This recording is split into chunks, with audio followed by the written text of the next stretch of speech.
Good morning all of you. जैसा कि हमने लास्ट क्लास में व्यंजन वर्णों का वर्गीकरण पढ़ा था, किसके आधार पर? भाषा में सरलता के आधार पर।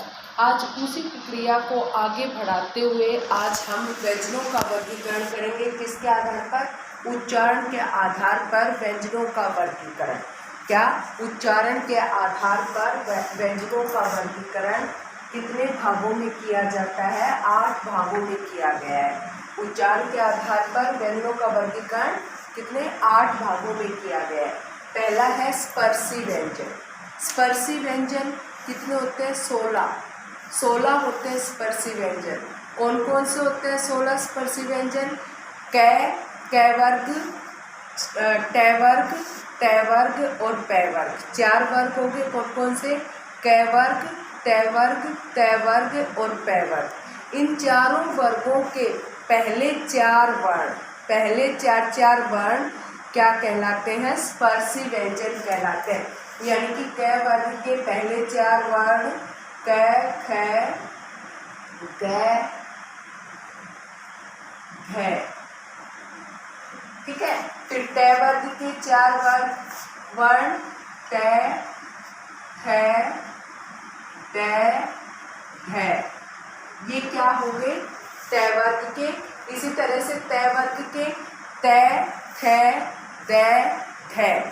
पै वर्ग के पै, फै, पै, भै। ये 16 वर्ण हुए। इनको हम उच्चारण के आधार पर क्या कहेंगे?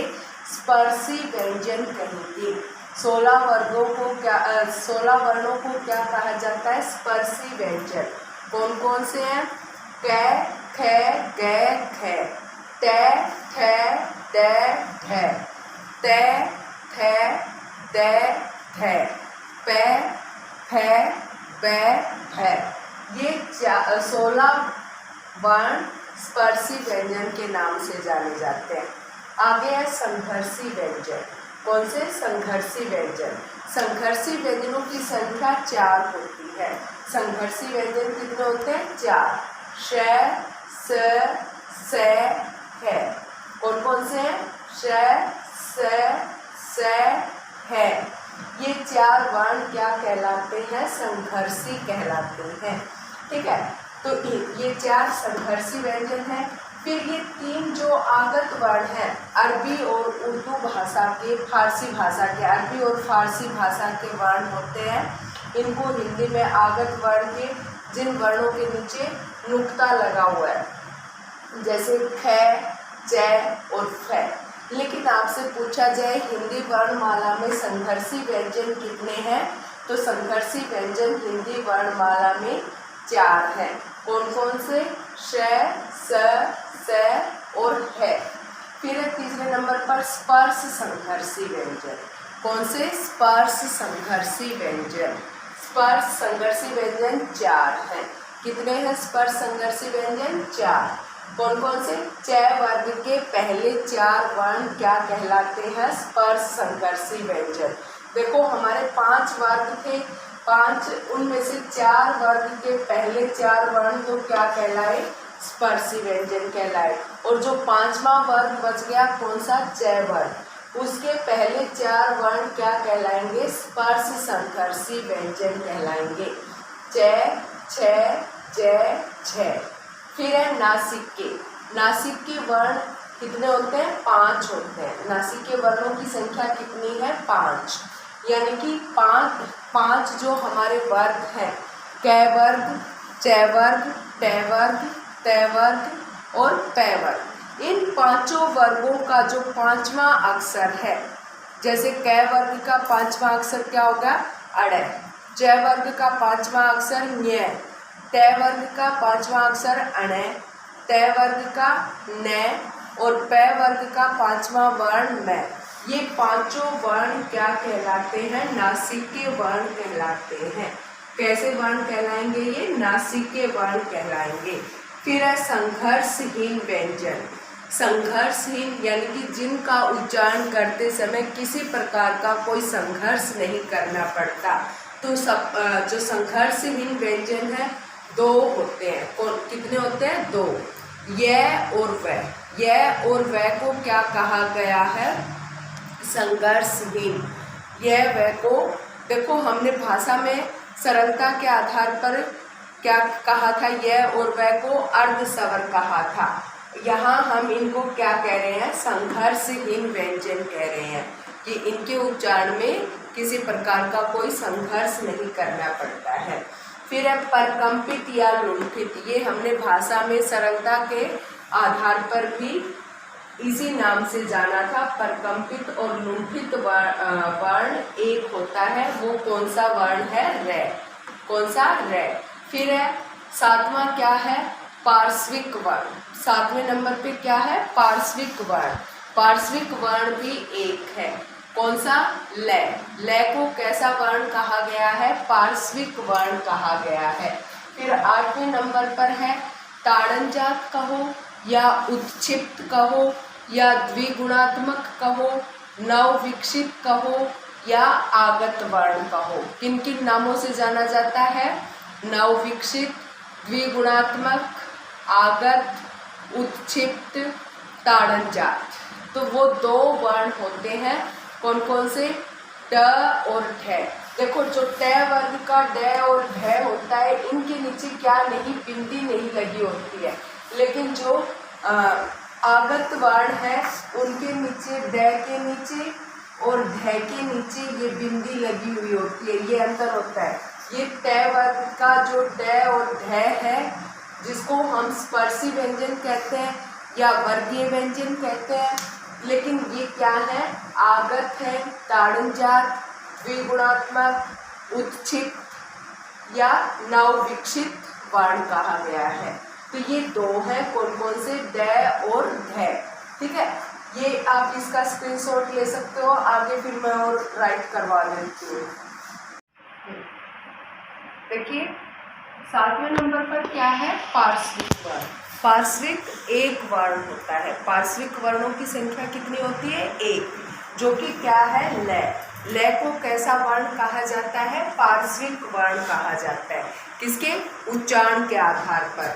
फिर है 8वें नंबर पर ताड़नजात कहो या द्विगुणात्मक कहो, नवविकसित, आगत या उत्क्षिप्त वर्ण। ठीक है, किस किस नाम से जानेंगे? ताड़नजात, द्विगुणात्मक, नवविकसित, आगत, उत्क्षिप्त वर्ण। ठीक है, कितने होते हैं? 2 होते हैं, ड और ढ, जो कि हम पहले डिस्कस कर चुके हैं कि ट वर्ग में जो ड और ढ आते हैं उनके नीचे ये बिंदी नहीं लगी हुई होती है, लेकिन जो आगत वर्ण है इनके नीचे ये बिंदी लगी हुई होती है। ठीक है, फिर है दूसरा, ये तो हो गए हमारे किसके आधार पर? कि उच्चारण के आधार पर वर्णों का वर्गीकरण। अब अगला पॉइंट है हमारा कंपन या घोष के आधार पर वर्णों का वर्गीकरण। ठीक है ना, कंपन या घोष के आधार पर वर्णों को कितने भागों में बांटा गया है? 2 भागों में बांटा गया है। किसके आधार पर? कंपन या घोष के आधार पर। ठीक है, तो देखो एक तो क्या होते हैं? अघोष वर्ण होते हैं। 2 आधार कौन कौन से? अघोष और दूसरा है सघोष कहो या घोष कहो। ठीक है, अघोष, दूसरे नंबर पे सघोष या घोष। तो देखो अघोष वर्ण कौन कौन से होते हैं? वर्ग का 5 वर्ग है, क वर्ग, च वर्ग, त वर्ग, त वर्ग और प वर्ग। इन 5 वर्गों का पहला और दूसरा वर्ण, कौन कौन सा वर्ण? पहला और दूसरा वर्ण, और श, तीनों श। ठीक है, इनको क्या कहा जाता है? कंपन या घोष के आधार पर अघोष वर्ण कहा जाता है। अब वर्ग का पहला और दूसरा वर्ण कौन कौन सा? क, ख, च, छ, त, थ। आगे है त वर्ग का त, थ और प वर्ग का प, थ। यानी कि 5 वर्ग के 2 वर्ण कितने हो गए? 10 वर्ण ये हो गए, और 3 स, ये क्या कहलाएंगे? अघोष वर्ण कहलाएंगे। ठीक है, मतलब 5 वर्गों के पहले 2 वर्ण और श, ये क्या है? अघोष वर्ण है। फिर अगला है स घोष वर्ण कौन कौन से होते हैं या घोष वर्ण कौन कौन से होते हैं। तो देखो वर्ग का पहला और दूसरा क्या हो गए, अघोष हो गए। तो बाकी एक वर्ग में 5 वर्ण होते हैं ना, तो जो हमारा वर्ग का तीसरा, चौथा, पांचवा वर्ण बचा, कौन कौन से वर्ग का तीसरा, चौथा, पांचवा, यानी कि 5 वर्ग है। पांचों वर्गों के तीसरे, चौथे, पांचवें वर्ण और गैर, लव, है और सभी स्वर, यानी कि हिंदी वर्णमाला में 11 स्वर हैं। वो 11 के 11 स्वर किसके अंतर्गत आएंगे, घोष वर्ण के अंतर्गत, स घोष वर्ण के अंतर्गत।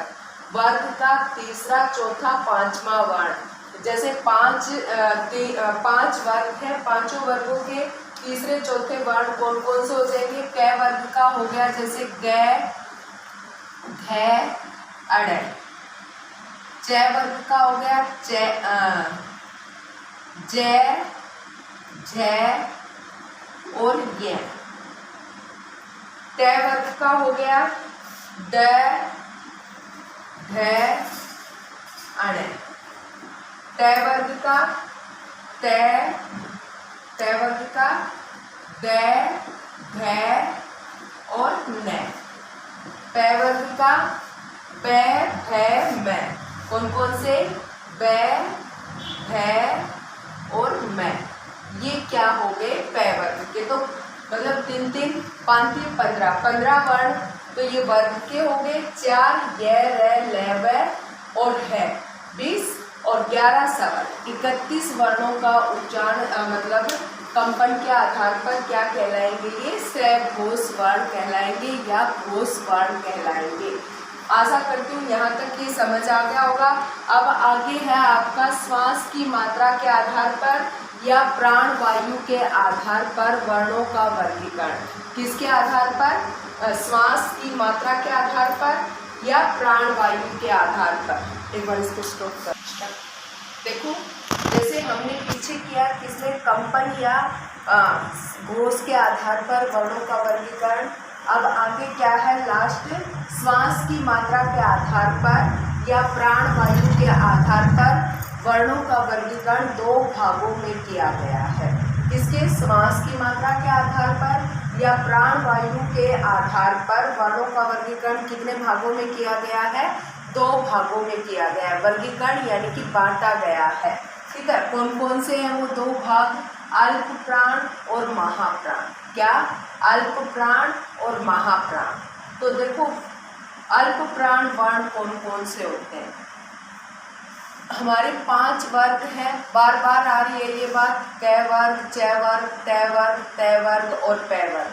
तो पांचों वर्गों का पहला और तीसरा वर्ण कौन कौन से, पहला और तीसरा वर्ण क्या कहलाएगा, अल्प प्राण कहलाएगा। य, र, ल, व और है तथा सभी स्वर क्या होते हैं, अल्प प्राण होते हैं। क्या, अल्प प्राण कौन कौन से वर्ण होते हैं, पांचों वर्गों का पहला, तीसरा, पांचवा। ऐसे याद रखो, चाहे जो ओड नंबर है, वर्ग के ओड नंबर पहला, तीसरा, पांचवा, तो ओड नंबर क्या कहलाएंगे, अल्प प्राण कहलाएंगे। फिर वर्ग के 5 वर्ण होते हैं ना, तो जो इवन नंबर रह गए वो क्या कहलाएंगे, महाप्राण। ठीक है, इवन नंबर यानी कि 2 और 4, वर्ग का दूसरा और चौथा वर्ण क्या कहलाता है, महाप्राण।